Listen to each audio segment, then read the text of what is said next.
இயேசுவோடு உள்ள அனுபவங்கள். அதில் முதல் அனுபவம் தேவனுடைய பிள்ளை என்கிற அனுபவம், சைல்ட் ஆஃப் காட் அல்லது சில்ட்ரன் ஆஃப் காட் என்கிற அனுபவம். இதான் முதல் படி. அதுக்கு ரட்சிக்கப்பட்ட ஒரு அனுபவத்தை பெற வேண்டும்.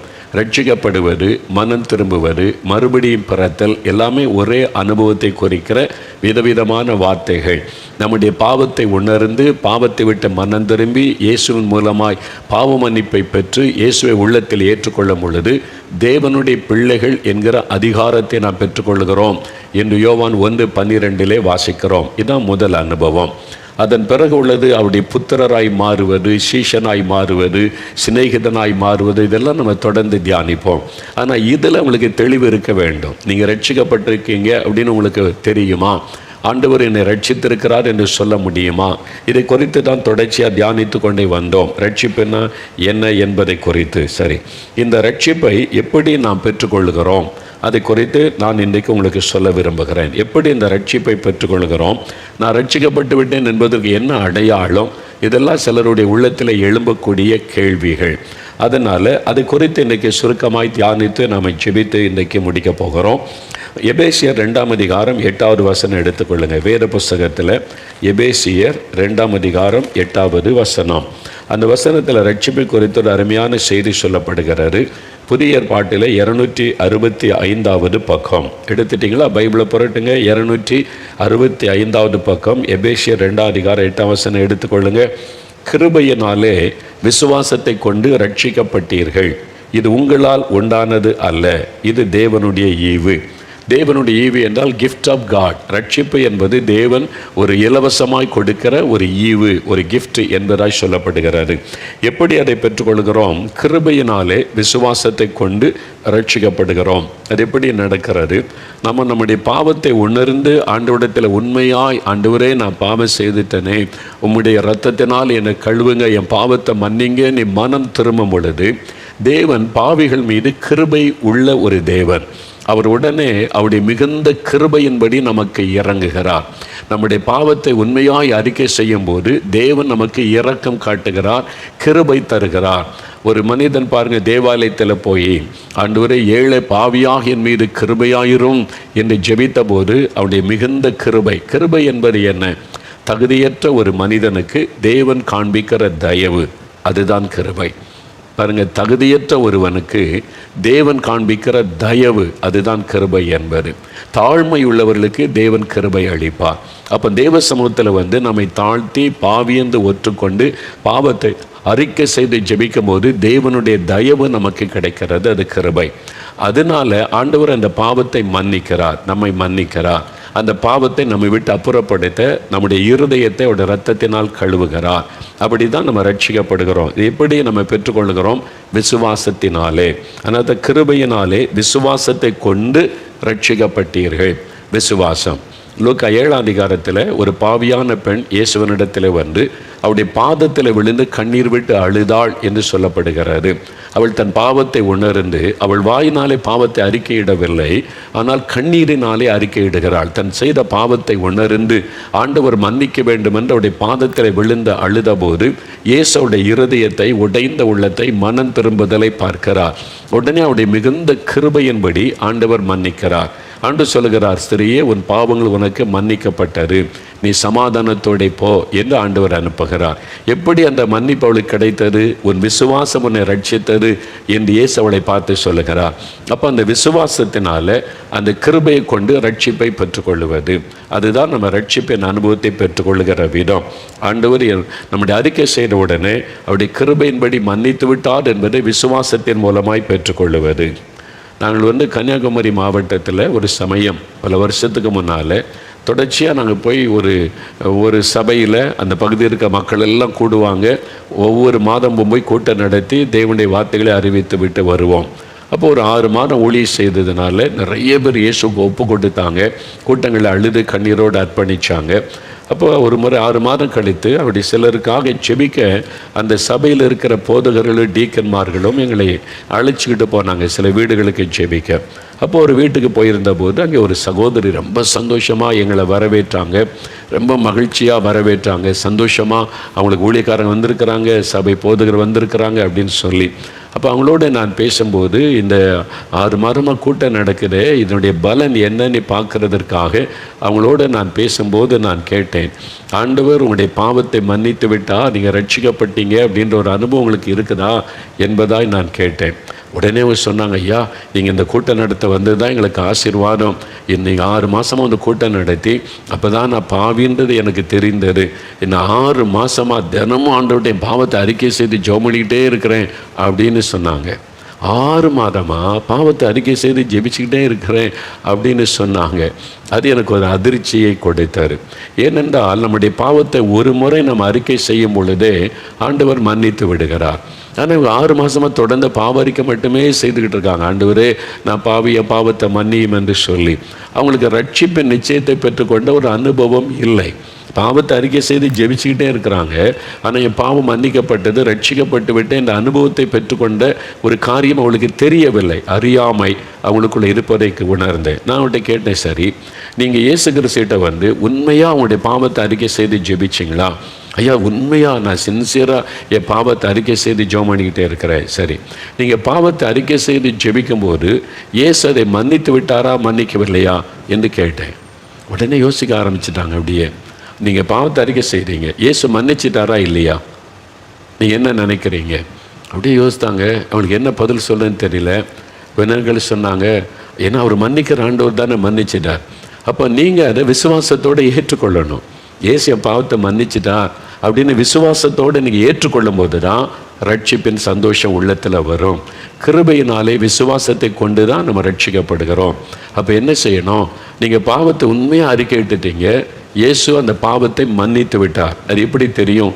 வசனத்தில் இருக்கு, தன் பாவத்தை மறைக்கிறவன் வாழ்வடைய மாட்டான், அறிக்கை செய்து விட்டு விடுகிறவன் இரக்கம் பெறுவான். அப்போ நீங்கள் அறிக்கை செய்து விட்டுவிட ஒப்பு கொடுத்த உடனே இரக்கத்தை பெற்றுக்கொண்டீங்க, ஆண்டவர் மன்னித்து விட்டார். அது வசனம் சொல்லுகிறது. அந்த வசனத்தை விசுவாசித்து இப்போ நீங்கள் என்ன சொல்லணும்? இயேசுவே என் பாவத்தை மன்னித்ததற்காக ஸ்தோத்திரம், உம்முடைய இரத்தத்தினால் என்னை கழுவினதற்காக ஸ்தோத்திரம், என் உள்ளத்தில் நீர் வந்துவிட்டதற்காக ஸ்தோத்திரம், என்னுடைய அக்கிரமங்களை கடலின் ஆழத்திலே போட்டு விட்டதற்காக உமக்கு ஸ்தோத்திரம், என்னை உம்முடைய பிள்ளை ஆக்கிவிட்டதற்காக ஸ்தோத்திரம் நீ துதிங்க. அப்போ அந்த ரட்சிப்பின் சந்தோஷம் உடைய உள்ளத்தை நிரப்பும். அவங்களுக்கு அவ்வளோ பெரிய சந்தோஷம். உடனே சொல்கிறாங்க, இயேசுவே என் பாவத்தை மன்னிச்சிட்டீங்க, உங்களுக்கு ஸ்தோத்திரம், என் பாவத்தை மன்னிச்சிட்டீங்க ஸ்தோத்திரம், என் உள்ளத்தில் வந்துட்டீங்க ஸ்தோத்திரம்னு அவ்வளோ சந்தோஷமாக சொல்கிறாங்க. பாருங்கள், உடைய முகத்திலேயே அந்த சந்தோஷம் வெளிப்பட்டது. அது ரட்சிப்பின் சந்தோஷம். அப்போ அந்த ரட்சிப்பை நம்ம பெற்றுக்கொள்வது, பாவத்தை அறிக்கை செய்த போது தேவனுடைய அந்த கிருபை, அவருடைய கிருபையினால் நம்மை மன்னித்து விட்டார். அதை விசுவாசத்தினாலே நம்ம பெற்றுக்கொள்கிறோம். அதான் ரட்சிப்பு. அதனால் விசுவாசத்தோடு நீங்கள் பெற்றுக்கொள்ளணும். சில சமயத்தில் நம்ம மனம் திரும்பும் போது ஆண்டவர் வந்து நம்ம பாவத்தை அறிக்கையிடுகிறோம், மன்னித்து விடுகிறார். சில சமயம் சிலருடைய வாழ்க்கையில் நீங்கள் சிலரிடத்தில் மன்னிப்பு கேட்கும்படி ஆண்டவர் உணர்த்துவார். சிலருடைய பொருட்களை நீங்கள் அபகரித்திருந்தால் திரும்ப கொடுக்க சொல்லி ஆண்டவர் உணர்த்துவார். அதை செய்யும் பொழுது தான் அந்த ரட்சிப்பு உங்களுக்கு உண்டாக முடியும். இப்போது சில பாவங்கள் உங்களை தான் பாதிக்கும், மற்றவங்களை பாதிக்காது. அதை அறிக்கையிட்டு ஜெபிக்கும் போது உடனே மன்னித்து விடுதலை பெற்றுக்கொள்ள முடியும். மற்றவங்களை பாதிக்கிற மாதிரி நீங்கள் செய்த பாவங்கள் இருந்தால் மற்றவங்களுடைய பொருட்களை எடுத்துக்கொள்வது, அபகரித்து கொள்வது, அதை திரும்பி செலுத்த வேண்டியது வரும். நீங்கள் லூக்கா 19:8 வாசித்தா, சகை என்ற மனிதன் எரிகோ பட்டணத்தில் இருந்தான். அவன் இயேசு கிறிஸ்துவிட்ட மனம் திரும்பும் பொழுது சொல்லுகிறான், ஆண்டவரே என் ஆஸ்திகளில் பாதியை நான் ஏழைகளுக்கு கொடுக்கிறேன், யாரிடத்திலாவது அநியாயமாய் வாங்கினது உண்டானால் 4 திரும்ப கொடுக்கிறேன். அவன் ஒரு டேக்ஸ் கலெக்டர், அவன் ஒரு இன்கம் டேக்ஸ் ஆஃபீஸர்.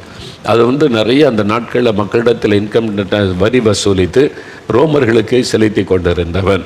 இப்போ நம்ம ஒரு காலத்தில் நம்முடைய தேசம் இங்கிலாந்தில் உள்ள பிரிட்டிஷாருக்கு அடிமையாக இருந்தோர்ல, அப்போ நம்ம ஆட்களை வரி வசூலித்து அவங்களுக்கு கொடுப்பாங்கல்ல, அவங்களெல்லாம் பகைப்பாங்க, பார்த்துருக்கீங்களா? அதே மாதிரி தான் சகைவை பகைச்சாங்க. இவன் நம்மக்கிட்ட வரி வாங்கி அவங்களுக்கு கொடுக்குறான், அநியாயமாக வரி வாங்குறான், அதிகமாக வரி வாங்குறான் என்று. அப்போ தான் சொல்கிறான், அநியாயமாய் வாங்கினது உண்டானால் 4 திரும்ப கொடுக்குறேன்னு சொல்கிறான். அப்போ தான் இயேசு சொல்கிறார், இன்றைக்கு இந்த வீட்டுக்கு ரட்சிப்பு வந்தது. அப்போ பாவத்தை விட்டு மனம் திரும்பி சரிப்படுத்த வேண்டிய காரியம் இருந்தால் நீங்கள் சரிப்படுத்தும் போது தான் அந்த ரட்சிப்பின் சந்தோஷம் உங்களுடைய உள்ளத்தில் வரும். அப்போ தான் நீங்கள் ரட்சிக்கப்பட்ட அனுபவத்தை தெளிவாக உணர்ந்து கொள்ள முடியும். அப்படி இல்லாட்டா அந்த ரட்சிப்பை நீங்கள் பெற்றுக்கொள்ளாதபடி தேவன் அந்த ரட்சிப்புக்கு நேராக உங்களை நடத்தி கொண்டே இருப்பதை உணர முடியும். அந்த ரட்சிப்பின் மெய்யான சந்தோஷத்தை பெற்றுக்கொள்ள முடியாது. சென்னையில் அந்த நாட்களில் ஒரு சகோதரர் சாட்சி கொடுத்தார். முழுஇரவு ஜெபத்தில், அந்த காலத்தில் நாங்கள் சென்னை முழுஇரவு ஜெபத்தில் நான் நேரடியாக கேட்டது, அவர் கவர்மெண்ட் பஸ்ஸில் கண்டக்டராக இருந்தார். கண்டக்டர்ஸ் டிக்கெட் கொடுப்பாங்கல்ல, லக்கேஜுக்கு தனி டிக்கெட் அந்த காலத்திலலாம் உண்டு.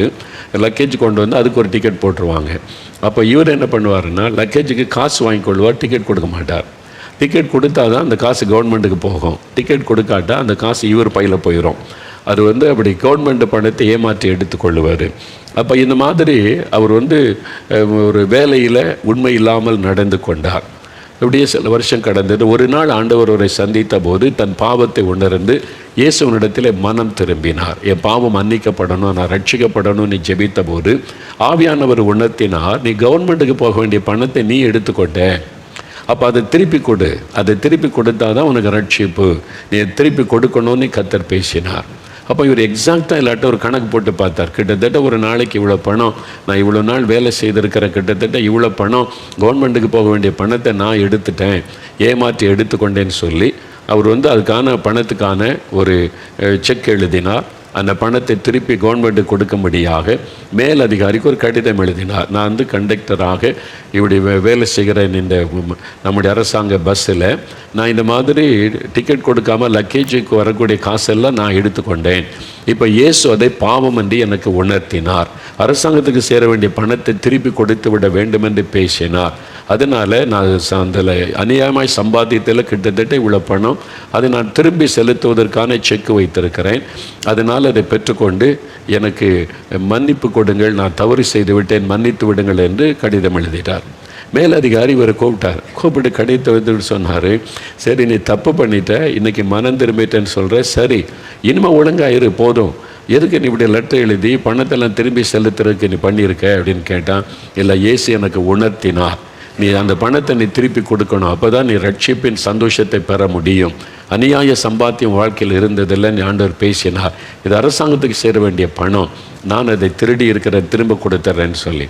அதிகாரி சொன்னார், நீ இப்படி ஒரு கடிதம் கொடுத்தால் நீ தவறு செய்வது உறுதியாகிவிடும், நீயே தவறை ஒத்துக்கொண்டிருக்கிறாய், அப்போ நாங்கள் மேலதிகாரி ஆக்ஷன் எடுக்கணும், உன்னை நாங்கள் வேலையை விட்டு உடனே தற்காலிகமாக நிறுத்தி விடுவோம், ஒருவேளை ஆக்ஷன் எடுத்து வேலை கூட போய்விடக்கூடும், இது மாதிரி ஃப்ராட் பண்ணது ஓ மூலமாகவே எங்களுக்கு கடிதமாய் வந்திருக்கிறது என்று.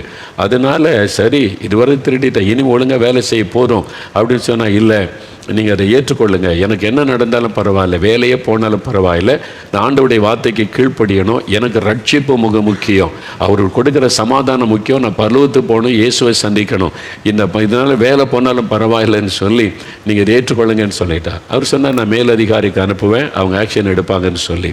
அதன்படி அவருக்கு பாருங்கள் வேலை டிஸ்மிஸ் பண்ணிட்டாங்க. நீ திருடி இருக்க, ஏமாற்றியிருக்க, உன்னுடைய லெட்டரே அதற்கு ஆதாரம் என்று சொல்லி வேலையை விட்டு நிறுத்திட்டாங்க. இப்போ அவருக்கு வேலை இல்லை, வருமானம் இல்லை. இப்போ என்ன நடக்கிற, வீட்டில் ரொம்ப கஷ்டம். ஆனால் ரட்சிக்கப்பட்ட சந்தோஷம், ஆண்டவர் பாவத்தை மன்னிச்சிட்டார், நான் காரியத்தை சரிப்படுத்திட்டேன்னு ஒரு பெரிய மகிழ்ச்சியோடு இருக்கிறான். கஷ்டமான பாதையில் கடந்து போகிறான். 1 மாதம் 2 மாதம் 3 மாதம் ஆச்சு. திடீர்னு மறுபடியும் அந்த டிரான்ஸ்போர்ட் அந்த கார்பரேஷன் அங்கேருந்து ஒரு லெட்டர் வந்தது, நீ உடனே மேலதிகாரியை பார் என்று. இவர் போய் நின்றார் மேலதிகாரிகிட்ட. அவர் சொன்னார், உன்னுடைய கடிதம், உன்னுடைய வாழ்க்கையை நாங்கள் கவனித்தோம், என்ன நடக்கிறது என்று. இந்த சில மாதங்களாக உன்னை நாங்கள் வாட்ச் பண்ணோம், கவனித்தோம், பலர் மூலமாய் விசாரித்தோம், நீ உண்மையாய் ஒரு மனம் திரும்பி ஒரு புது வாழ்க்கை வாழ்கிறதை அறிந்து கொண்டோம். அதனால் உன்னை மறுபடியும் வேலையில் சேர்த்துக்கொண்டு உனக்கு ப்ரொமோஷன் கொடுக்குறோம், நீ செக்கிங் இன்ஸ்பெக்டர் என்கிற ப்ரொமோஷனோடு உன்னை வேலையில் சேர்த்து கொடுக்குறோம் என்ற அப்பாயின்மெண்ட் ஆர்டரை கொடுத்தார். அவருக்கு எவ்வளோ பெரிய சந்தோஷம் பாருங்கள். சில மாத காலம் அந்த உபத்திரவத்தில் கடந்து போனாலும் தேவன் அவரை மறுபடியும் வேலையில் உயர்த்தி கனப்படுத்தினார். பாருங்கள், ரட்சிப்பு என்பது சும்மா எல்லா தப்பையும் பண்ணிவிட்டு மற்றவங்க தேசத்தின் பணம், மற்றவங்க பணத்தெல்லாம் சுருட்டி சாப்பிட்டு என்ன மன்னிச்சிருங்க ஆண்டவரே அப்படின்னு சொன்னால் பலத்துக்கு போயிட முடியாது. திருப்பி கொடுக்க வேண்டியது திருப்பி கொடுக்கணும். அதனால தான் நீங்கள் லஞ்சம் வாங்குறது ரொம்ப ஆபத்தானது, ஊழல் பண்ணுறது ரொம்ப, பரலோகத்தை இழந்து போயிடுவீங்க. அப்போ நீங்கள் பரலோக பாக்கியத்தை இழந்துருவீங்க. நீங்கள் நினைக்கலாம் எல்லாம் வாங்கிடுவோம், கடைசியில் ஆண்டவர்கிட்ட மன்னிப்பு கேட்டுக்கொள்ளலாம் அப்படின்னா உங்களுக்கு கிருபையின் காலம் முடிந்து விடும். சிலருக்கு இந்த உலகத்தில் இருக்கும்போதே தேவன் மனம் திரும்ப வாய்ப்பு கொடுப்பார். நீங்கள் மனம் திரும்பி காரியத்தை சரிப்படுத்தாட்டா கிருபையின் காலம் முடிந்து விடும். அப்புறம் அந்த கடைசி காலத்தில் நீங்கள் தேடியும் அந்த ரட்சிப்பை பெற்றுக்கொள்ளாமல் போய்விடும். இப்போ ஆண்டவர் உங்களோடு பேசுகிறார். இது ரட்சணிய நாள். சரிப்படுத்த வேண்டியதை சரிப்படுத்திடுங்க. அடுத்தவங்க பொருளை நீங்கள் வைத்து கொள்ளக்கூடாது. அது மாதிரி கொடுக்க வேண்டியதை திருப்பி கொடுத்துடணும். நேற்றுக்கு நியூஸில் ஒரு காரியம் சொன்னாங்க. ஜெர்மன் தேசத்துலேருந்து ஒரு அம்மா சின்ன ஸ்கூலில் படிக்கிற காலத்தில் லைப்ரரியில் இப்போ புக் எடுத்தாங்களாம். புக்கு எடுத்த பிறகு அவங்க டிரான்ஸ்ஃபர் ஆகி வேறு நாட்டுக்கு போயிட்டாங்க. அதனால் அந்த சூழ்நிலை புக்கை திருப்பி கொடுக்க முடியாத சூழ்நிலை. அப்புறம் இங்கிலாந்து போயிட்டாங்க. இப்போ அவங்க 54 வருஷம் கடந்து விட்டார். இப்போ ஒரு நாள் புக்கெல்லாம் சரிப்படுத்தி இப்போ அந்த லைப்ரரி அடுக்கி கொண்டு இருக்கும்போது அந்த லைப்ரரியில் புக்கு இருப்பதை கண்டுபிடிச்சாங்க. ஐயோ, இது ஜெர்மனில் உள்ள இந்த லைப்ரரி நான் எடுத்த புஸ்தகம் அல்லவா, இது எனக்கு சொந்தமானது அல்ல, இது இந்த லைப்ரரிக்கு சொந்தமானதை நான் திருப்பி கொடுக்காமல் இருந்துட்டேனே, இப்படி மறந்து போய் வந்துட்டேன்னு சொல்லி 54 வருஷத்துக்கு பிறகு அவங்க அந்த புஸ்தகத்தை கொண்டு போய் இந்த லைப்ரரிக்கு திருப்பி கொடுத்துருக்குறாங்க. என்னை மன்னித்து கொள்ளுங்கள், நான் போனதுலேருந்து நாங்கள் எங்கள் குடும்பமே ஷிஃப்ட் ஆகி சில தேசங்களுக்கு போய் வேறு தேசத்தில் போய் செட்டில் ஆகிட்டோம். இப்போ தான் அந்த புஸ்தகத்தை நான் கண்டுபிடித்தேன், கண்ணில் பட்டது, திருப்பி கொண்டு வந்தேன் என்று நியூஸில் அதை காண்பித்து கொண்டிருந்தாங்க. பார்த்தீங்களா? அப்போது நீங்கள் அடுத்தவங்க புஸ்தகம், அடுத்தவங்களுடைய பொருள் உங்கள் வீட்டில் இருக்கக்கூடாது. அதை திருப்பி கொடுத்து விட வேண்டும். அப்போ தான் ரட்சிப்பு. அதனால தான் சகையை பாருங்கள், அது வரைக்கும் ஆண்டவர் அமைதியாக இருக்கிறார். நான் திருப்பி கொடுத்துட்றேன் அப்படின்னு சொல்லும்போது தான் இன்றைக்கு இந்த வீட்டுக்கு ரட்சிப்பு வந்ததுன்னு சொல்லுகிறார். அதனால் திருப்பி கொடுக்க வேண்டிய பொருள் உங்கள்கிட்ட இருந்தால், அடுத்தவங்களை ஏமாற்றி எடுத்திருந்த பொருள் அதை திருப்பி கொடுத்துடணும். சகோதரனுடைய சொத்துக்கள், உங்களுடைய மற்றவருடைய சொத்துக்கள் அபகரித்திருந்தால் திருப்பி கொடுத்துடணும். பரலோகத்தை நீங்கள் இழந்துடக்கூடாது. இந்த சொத்துக்காக பரலோகத்தை இழந்துடக்கூடாது. அதனால் அதை திருப்பி கொடுக்கும்படி ஆண்டவர் ஏவுவாரானால் கீழ்ப்படிங்க. ஆண்டவர் உண்மையாக உங்களோட அதை குறித்த உணர்த்தினால் கீழ்ப்படிங்க. நீங்களே தேடி திருப்பி எதை கொடுக்கணும் அதை கொடுக்கணும்னு பார்க்காதுங்க. ஜெபிக்கும் போது ஆண்டவர் தெளிவாக ஏதாவது உணர்த்தினால் அதுக்கு கீழ்ப்படிந்து விடுங்கள். அப்படி இல்லாவிட்டால் தேவனுடைய கரத்தில் ஒப்பு கொடுத்து விட்டு அமைதியாக ஜெபம் பண்ணுங்கள். நீங்களே போய் கண்டுபிடிக்கிறேன்னு தேடிக்கிட்டு கண்டுபிடிச்சிட்டு அப்படிலாம் பார்க்காதுங்க. நீங்கள் ஜெபிக்கும் போது ஆண்டவர் உணர்த்தி அதை காண்பித்து அதை கொடுக்க சொல்லுகிற காரியத்தை கொடுத்து சரிப்படுத்திடுங்க. அது ஆசீர்வாதம். அதே மாதிரி மனிதர்களோடு உள்ள உறவை சரிப்படுத்திக் கொள்ளணும். யார் மீதாவது கசப்பு, சண்டை, பகை இருந்தால் மற்றவங்களை நீங்கள் மன்னித்தால் தான் உங்களுடைய பாவம் மன்னிக்கப்படும். ஒரு சமயம் ஒரு ஊழியக்காரர் தன்னுடைய அனுபவத்தை சொன்னாங்க. அவங்க கல்லூரியில் படித்து கொண்டிருந்த நாட்களில் அவங்க ஒரு கூட்டத்தில் போகும்போது ஆவியானவர் உணர்த்தி மனம் திரும்பி ரட்சிக்கப்பட ஜெபித்து கொண்டிருந்தாங்க. தன் பாவத்தை உணர்ந்த ஆண்டவரே, இந்த ரட்சிப்பின் சந்தோஷம் எனக்கு வேணும், உங்களுடைய பிள்ளை என்கிற அனுபவம் வேணும், என் பாவத்தை அறிக்கை எடுக்கிறேன் என்று அந்த வாலிபத்தின் பாவத்தை அறிக்கை செய்து கொண்டிருந்தாங்க. அப்போ இப்போ என் பாவத்தெல்லாம் அறிக்கை செய்துட்டு ஆண்டவர் மன்னிப்பார்னு பார்த்தபோது ஆவியானவர் உணர்த்தினார், உன் சொந்த சகோதரியோட நீ சண்டை போட்டு பேசாமல் இருக்கிற, உன் சொந்த சகோதரியோட உனக்கு மன கசப்பு இருக்கிறது, நீ அவங்களுக்கு கொடுத்த வருத்தத்தை உள்ளத்தில் வச்சிருக்கிற, நீ மன்னிக்கலை, நான் இப்படி உன்னை மன்னிக்க முடியும், நீ மன்னித்தால்தான் நான் உன்னை மன்னிக்க முடியும் என்று ஆண்டவர் பேசினார். அப்போ நான் என்ன செய்யணும் ஆண்டவரே, ஒரு சொந்த சகோதரி, ஒரே வீட்டில் இருக்கிற சகோதரி, அவளோடு நீ பேசுகிறதில்லை, அவளோட மன கசந்து நீ வாழ்ந்து கொண்டு இருக்கிறாய், ஒப்புரவாயிட்டு வான்னு சொல்லி. அப்போ அவன் கல்லூரியில் ஒரு ஹாஸ்டலில் தங்கியிருந்ததுனால சகோதரிகிட்ட ரொம்ப நாளாக பேசுவதே இல்லை. இவர் உடனே சைக்கிள் எடுத்துக்கொண்டு போனார். அங்கே போய் என் சகோதரியை சந்திக்க வந்தேன்னு சொன்னால் அவளுக்கு ஆச்சரியம், பேச மாட்டேன்னு நம்மகிட்ட பேசி எத்தனையோ மாதம் ஆச்சேன்னு சொன்னால் மன்னிப்பு கேட்டேன். என்னை மன்னித்து விடு, நானும் மன்னித்து விடுகிறேன், நம்ம மன்னித்து ஒருவருக்கு ஒரு அன்பாக இருப்போம் என்று அவர் சொன்னதை நான் மன்னிச்சுட்டு வரும்போது என் உள்ளத்தில் உண்டான அந்த சந்தோஷம் இருக்குதே, அது அளவிட முடியாத சந்தோஷம். அந்த ரட்சிப்பின் சந்தோஷம் உங்களுக்கு பூரணமாய் கிடைக்க வேண்டுமானால் சில காரியத்தை சரிப்படுத்த ஆவியானவர் ஏவும் போது அதை செய்யணும். அதை செய்தால்தான் ஆண்டவர் அந்த ரட்சிப்பின் சந்தோஷத்தை, நிச்சயத்தை நீங்கள் பெற்றுக்கொள்ள முடியும் அல்லது முடியாது. நான் மனம் திரும்புகிற காலத்தில் நான் வேறொரு இடத்துல காலேஜில் படித்து கொண்டிருந்தேன். என்னுடைய தாயாரை துக்கப்படுத்தினார், என் குடும்பத்தாரில் சகோதரர்களை துக்கப்படுத்தினார், கீழ்ப்படியாமல் நடந்ததெல்லாம் உணர்த்தினார்.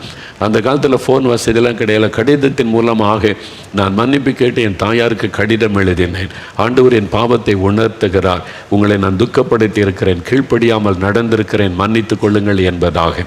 எனக்குள்ளே உண்டான மாற்றத்தை பார்த்து என் தாயாரை ஆச்சரியப்பட்டார்கள். எப்படி இவன் மாறிட்டான்?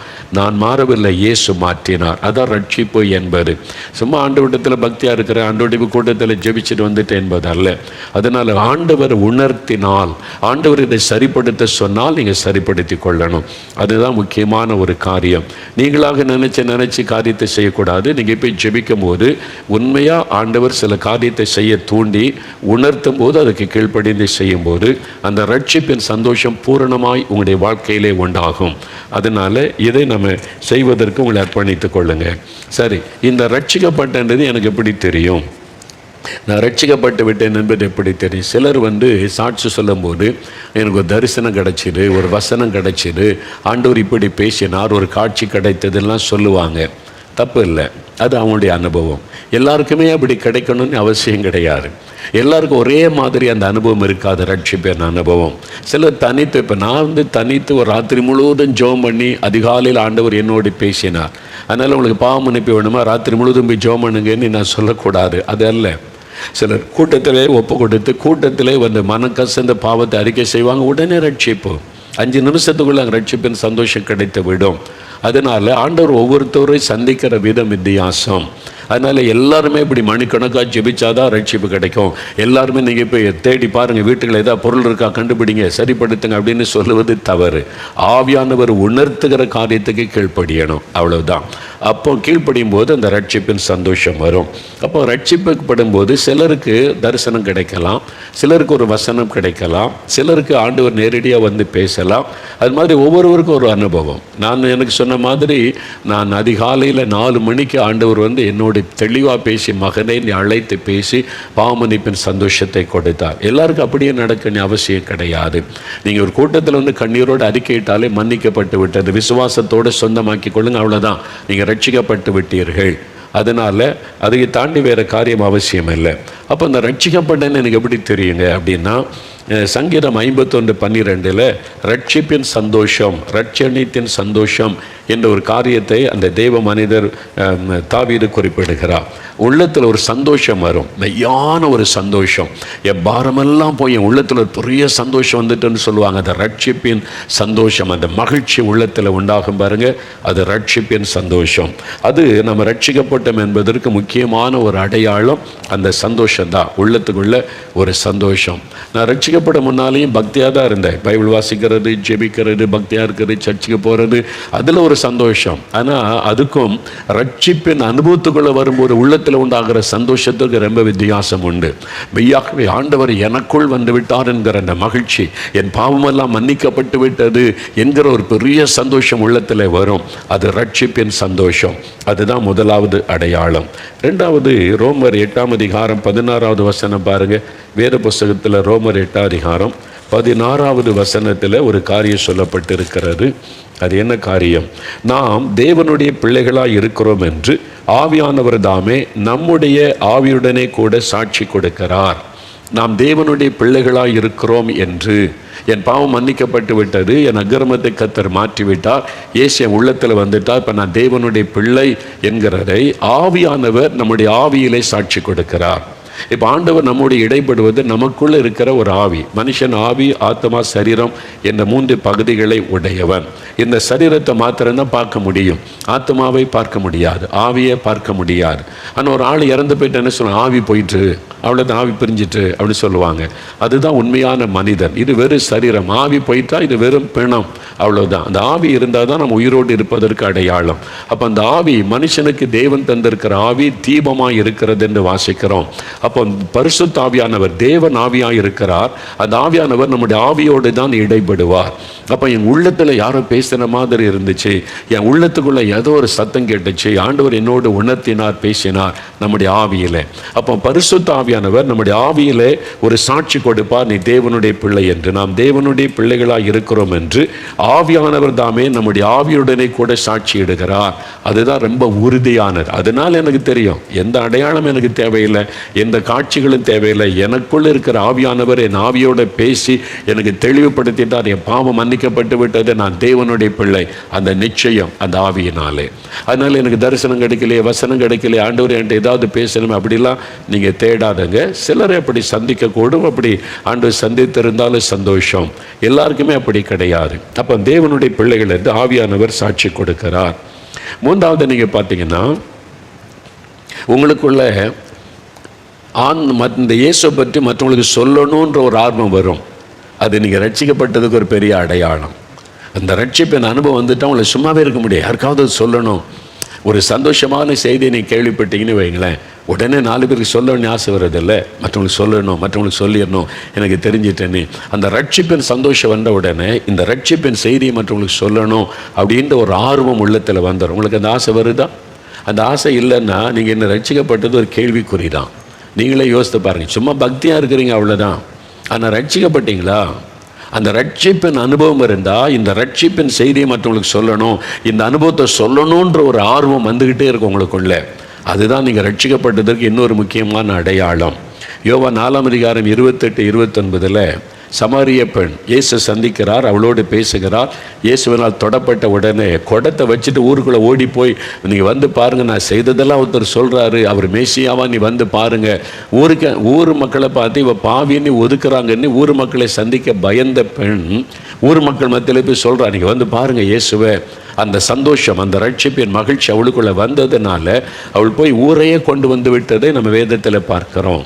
அப்போ இயேசுவின் மூலமாக ஒரு சரீர சுகம் பெற்றாலே எல்லாருக்கும் சொல்கிறோம்ல, எனக்கு சுகம் கிடைச்சது, இயேசு சுகம் கொடுத்துட்டார், நீ என் பாவம் மன்னிக்கப்பட்டுச்சு, என் வாழ்க்கை மாறிட்டு, இயேசு என் வாழ்க்கையை மாற்றிட்டார், எனக்குள்ள இவ்வளோ சந்தோஷம் தந்திருக்கிறார். இதை உங்களால் சொல்லாமல் இருக்க முடியாது.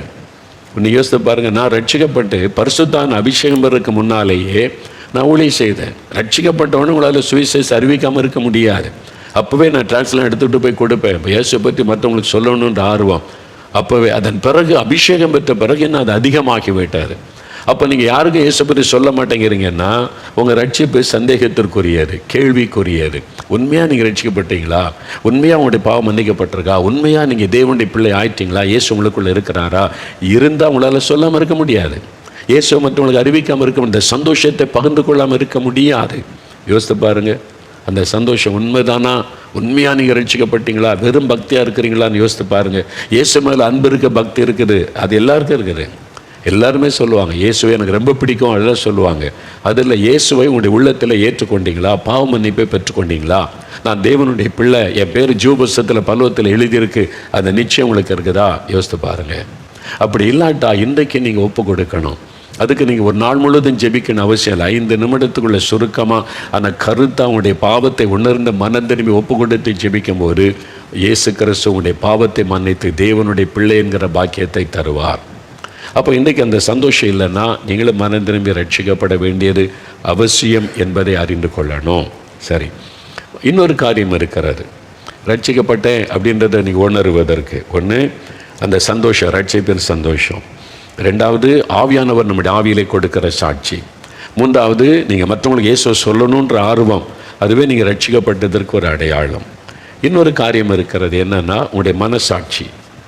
இயேசு கிறிஸ்து அவருடைய இரத்தத்தினால் நம்மை கழுவும் போது எபிரேயர் 9:14 சொல்லுகிறது, நம்முடைய மனசாட்சி அவர் பாவமர கழுவி சுத்திகரிக்கிறாராம். மனசாட்சி எபிரேயர் 9:14 வாசிக்கும்போது, நித்திய ஆவியினாலே தம்மை தாமே பழுதற்ற பலியாக தேவனுக்கு ஒப்பு கொடுத்த கிறிஸ்தவனுடைய இரத்தம் ஜீவனுள்ள தேவனுக்கு ஊழியம் செய்வதற்கு உங்கள் மனசாட்சியை செத்த கிரியைகளற சுத்திகரிப்பது எவ்வளவு நிச்சயம். நம்முடைய மனசாட்சியை சுத்திகரிக்கிறது இயேசுடைய இரத்தம். நம்ம ரட்சிக்கப்படும் போது எல்லாருக்குள்ளேயுமே ஒரு நீதிபதி இருக்கிறான், அதான் மனசாட்சி. எல்லாருக்குள்ளேயுமே என்னி ஹியூமன் பீயிங், அவனுக்குள்ள ஒரு மனசாட்சி. அது ஆண்டவர் மனிதனுக்குள்ளே வைத்திருக்கிற நன்மை தீமை அறியத்தக்கதான ஒரு சக்தியை எல்லா மனிதர்களும் தேவன் தந்திருக்கிறார். நீங்கள் பாவம் செய்யும் போது அந்த மனசாட்சி வாதிக்கும். நீங்கள் லஞ்சம் வாங்கும்போது, திருடும் போது, அடுத்தவங்க பொருளை இச்சிக்கும் போது உங்களுடைய மனசாட்சி வாதிக்கும். ஆனால் பாவம் செய்து செய்து செய்து இந்த மனசாட்சியை மழுங்கடிச்சிருவாங்க. இந்த மனசாட்சி பேசுகிறத கேட்டுவிடக்கூடாது என்று தான் பொதுவாக எப்போ பேசுவோன்னா ஜனங்களோடு இருக்கும்போது தெரியும். தனியாக இரவு படுக்கைக்கு போகும்போது அப்போ தான் அந்த மனசாட்சி பேசுகிற குரலை சிலர் கேட்க முடியும்.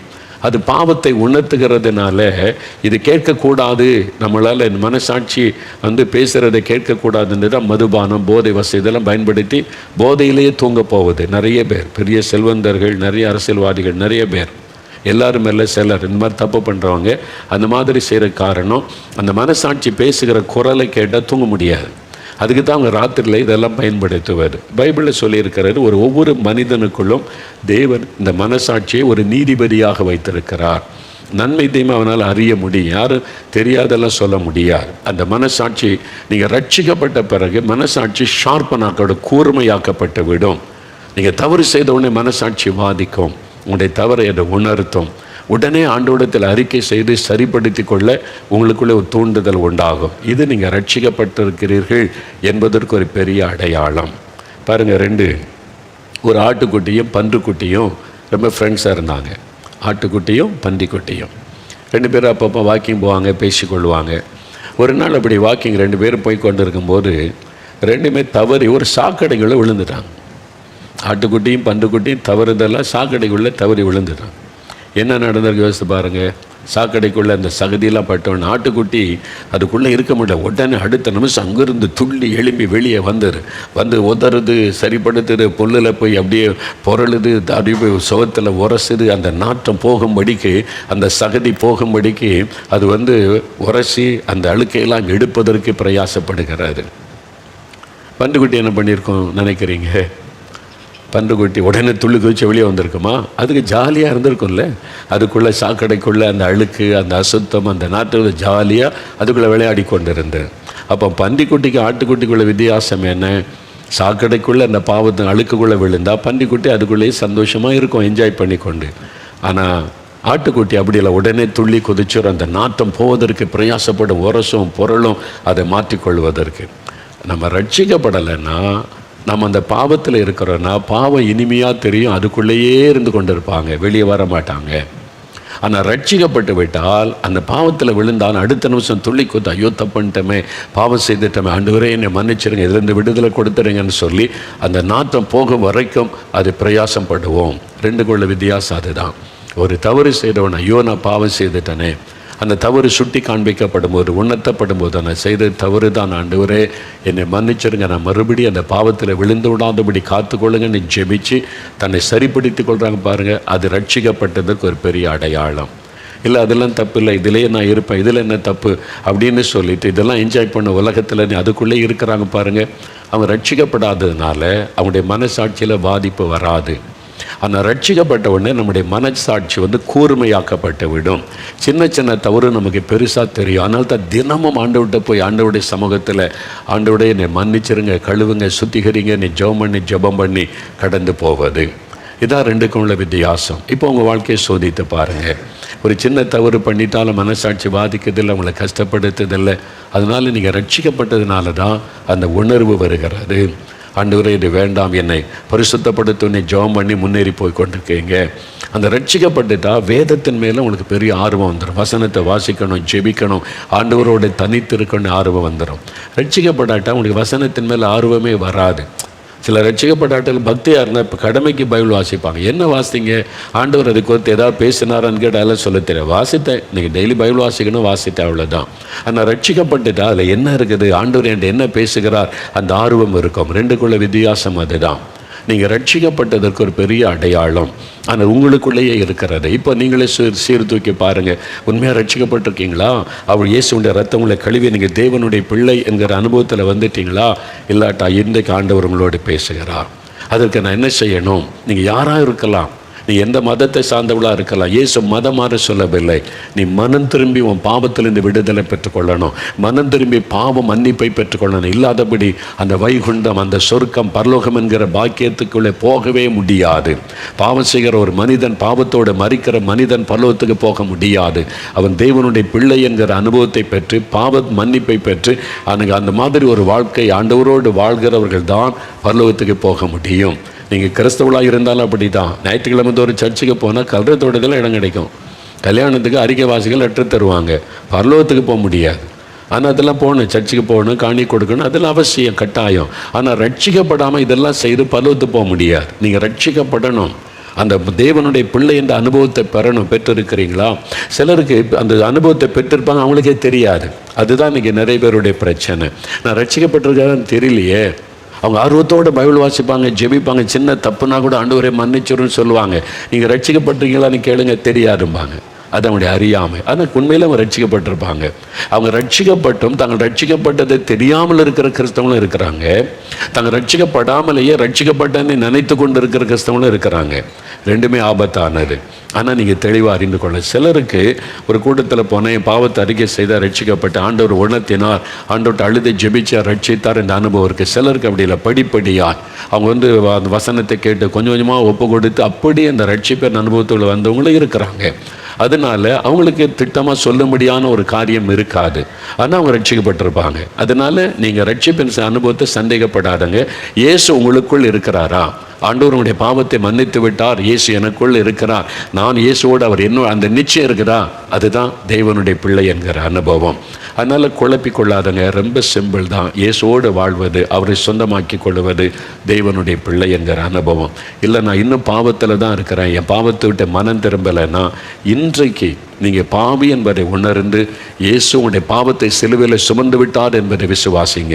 1 பேதுரு 2:24 இயேசு நம்முடைய அக்கிரமங்களை ஏற்றுக்கொண்டு பாவங்களை சிலுவையில் சுமந்தார். இயேசுவை என்னுடைய பாவத்தை அக்கிரமத்தை சிலுவையில் சுமந்து விட்டீங்க, அதனால நான் உம்மிடத்தில் வருகிறேன், பாவத்தை அறிக்கை செய்கிறேன், என்னை மன்னித்து என் உள்ளத்தை உடைய ரத்தத்தினால கழுவிய இருதயத்தில் வந்து வாசம் பண்ணுங்க, நான் உம்முடைய பிள்ளையாக இருக்க விரும்புகிறேன், நீங்கள் எனக்கு தகப்பனா என் கூட இருங்கன்னு சொல்லி ஒப்பு கொடுக்குறீங்களா? ஒப்பு கொடுக்கிறீங்களா? சின்ன பிள்ளைகளானாலும் வாலிபர்களானாலும் வயதானவர்களானாலும் இந்த அனுபவத்தை பெற்றுக்கொள்ளணும். அப்படின்னா ஐயோ இவ்வளோ காரியம் இருக்குதா, எனக்கு இதுவரை தெரியாமல் இருந்தது, ஆனால் எனக்கு இந்த அனுபவம் வேணும் அப்படி சொல்கிறவங்க உங்களுடைய இருதயத்தில் வலது கை வைங்க. உங்களுக்கு 2 நிமிஷம் டைம் தர்றேன், அப்படியே கண்களை மூடுங்க. சிலுவையில் அறையப்பட்ட இயேசுவை பாருங்க. இயேசுவே, என் பாவத்தை சிலுவையில் சுமந்தீர், என் மீறுதல்களை சிலுவையில் சுமந்தீர், என்னுடைய ஜென்ம பாவம் கர்ம பாவம் ஆண்டவரே, நான் பிறக்கும் பொழுதே தாயின் கற்பத்தில் பிறக்கும் பொழுதே பாவத்தில் பிறந்தேன், எனக்குள்ள பெருமை பொறாமை எரிச்சல் இச்சைகள் வாலிபத்தின் பாவங்கள் ஜென்ம சுபாவங்கள் பாவங்கள் இருக்கிறது, நான் செய்த மதுபான பழக்கம் போதை வசதிகள் சில தவறான பாவங்கள், ஐயோ நான் மற்றவர்களை தொந்தரவு பண்ணிட்டேன், மற்றவர்களை காயப்படுத்திட்டேன், மற்றவருடைய பொருளை திருடிட்டேன், இந்த மாதிரி பாவத்தை செய்துட்டேன், என்னை மன்னிச்சிருங்க, உங்கள் ரத்தத்தினால என்னை கழுவுங்க ஆண்டவரே, என் உள்ளத்தில் நீங்கள் வாங்க, ஜெபிங்க ஜெபிங்க, இருதயத்தில் கை வைத்து ஜெபிங்க. இயேசுவே, நான் பாவி என்பதை உணர்கிறேன், என் பாவத்தை நீங்கள் சிலுவையில் சுமந்ததை விசுவாசிக்கிறேன், இப்பொழுது உம்முடைய ரத்தத்தினால் என் இருதயத்தை கழுவும், என் உள்ளத்தில் வந்து வாசம் பண்ணும், உம்முடைய பிள்ளையாக என்னை ஏற்றுக்கொள்ளும். இயேசுவே, என்னுடைய தகப்பனாக நான் என் உள்ளத்தில் ஏற்றுக்கொள்ளுகிறேன், இப்பொழுது என் உள்ளத்தில் வாரும். இயேசுவே, என்னை மன்னியும். இயேசுவே, எனக்கு இறங்கும். இயேசுவே, எனக்கு இறங்கும். இயேசுவே, எனக்கு மன்னியும். இயேசுவின் நாமத்தில், இயேசுவின் நாமத்தில். இப்போ விசுவாசத்தோடு சொல்லுங்க. இயேசுவே, என் பாவத்தை மன்னித்ததற்காய் ஸ்தோத்திரம், என் உள்ளத்தில் நீர் வந்து விட்டதற்காய் ஸ்தோத்திரம், உம்முடைய பிள்ளை ஆக்கி கொண்டதற்காய் நன்றி, என்னை ரட்சித்து விட்டதற்காய் ஸ்தோத்திரம், உம்முடைய மகனாக மகளாக ஏற்றுக்கொண்டதற்காய் ஸ்தோத்திரம், நீர் என் தகப்பனாக என் உள்ளத்தில் வந்து விட்டதற்காய் ஸ்தோத்திரம், இதோ நான் உம்முடைய பிள்ளை, இயேசு கிறிஸ்து தேவனுடைய பிள்ளை என்ற அனுபவத்தை தந்துவிட்டதற்காய் ஸ்தோத்திரம் ஸ்தோத்திரம் ஸ்தோத்திரம்.